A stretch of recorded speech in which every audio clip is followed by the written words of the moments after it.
Now, according to John Sanei, an innovation strategist and best-selling author, the era of disruption is 10 to 15 years away. This is how different it will be and what Africans need to be part of it. Take a look. Well, we're about to see the biggest surge of innovation really arrive at humanity's doorfront, because we've been building this technology over the last hundreds of years, and the knee of exponentiality is doing a vertical curve up. And because of this vertical curve up, we're going to start seeing massive disruptions happen over the next 10 years as we start seeing a whole bunch of new technologies double up on themselves. And so I think over the next 10 years, we're going to see more disruption with humanity than we've seen in the previous 300 years. And can you discuss what kind of things we're going to see? Well, I think most importantly, we're going to see a zero marginal cost society, meaning that things are going to become cheaper and cheaper and cheaper and available to more and more people. For example, communication abundance. Right now, we're seeing that most people are using WhatsApp, and the reason is why? It's because it's almost free. Next, we're going to start seeing time abundance, transport abundance, energy abundance. So that's the first thing we're going to start seeing. And that's all based on technology and how technology is actually making these things cheaper.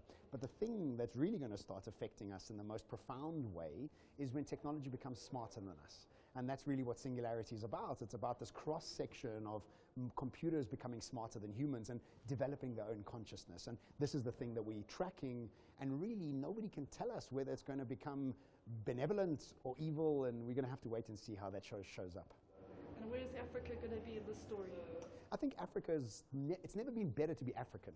You know, with the uptake of satellites being put into our orbit by just SpaceX. He's got 4,425 satellites going up, with a further 7,000 closer range satellites going up, giving the whole world the ability to be connected to the internet. This is giving us a great opportunity to leapfrog and into a space of having access to this sort of information at a tap of a finger. Plus, we're starting to see smartphones drop in price. The latest smartphone I saw was around $25. That's now starting to become cheaper and cheaper. So as far as Africa is concerned, I'm always optimistic. I think it's never been better to be poor, because now you're going to have the opportunity to leapfrog, get access to information you never had, get access to energy that you most probably had to walk kilometers for. Now you can really have decentralized green energy on the top of your house. What kind of person do you need to be for this future? Well, first and foremost, is something I speak a lot about and write a lot about, is we need to have an optimistic viewpoint. In order for us to be optimists about the future, we need to really identify what's holding us back, what's making us feel like victims, what's making us hold on to the past, and how can we let go of it in order to become more agile as we move into the future. I think for the longest time, we've celebrated IQ and EQ, which are very important. But AQ becomes the most important quotient for us to practice, and that's agility quotient, adaptability quotient, the flexibility to be able to move with what the market's wanting from us, rather than us dragging our past behind us, trying to fit that in to the new market around us. So how do you prepare yourself for that? I think preparation for the future is based on exposure to the future in order to bring clarity, in order to bring courage. Those three things are important, and the way you expose yourself to the future is daily. Daily, get your teams around you, your families around you, to expose yourself to new ways of thinking, artificial intelligence, blockchain, autonomous vehicles, all of these exponential technologies, so that slowly but surely these can become natural language for you and your friends and your family and your teams to speak. That in itself builds new conversations, which builds more courage, which makes you move in another direction, slowly, slowly, slowly, but moving in the right direction. The most dangerous thing we could do is really work fast, really work hard in the wrong direction. And the wrong direction is based on a lack of exposure, the lack of courage in what's actually coming. So we heard earlier that 86% of Africans will be in poverty by 2050. How do you get them to be part of the story?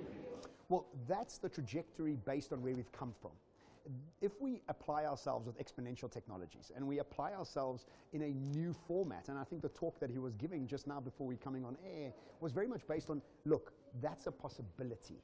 We need to be able to apply ourselves in a brand new way to bring about this mass abundance to the people in Africa. And that was the stat that he was saying by 2050, we'll have 1 billion people based in poverty if we don't actually reshape the way we think about the future. But again, I'm an optimist about these things, and I really believe that if you had to think about it, imagine your domestic worker. Did she have a cell phone just 10 years ago? No, it was impossible for you to even think about it. Today, my domestic worker has 2 cell phones.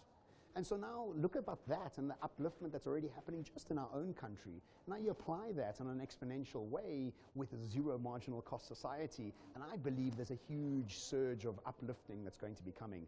And if you think about the stats that he didn't speak about, is more women are being educated than ever before in history. There's more female leadership than ever before in history. There's more children being educated than ever before in history. There's less children dying at birth than ever before in history. So there's a lot of positives, and there's obviously the negatives, because that's the duality of humans that we have. You know, the famous story about the surgeon's knife can either kill you or save your life. And we have to apply ourselves in an elegant, deliberate, conscious way where we're able to build the world we want rather than hoping that it's going to become like it used to be.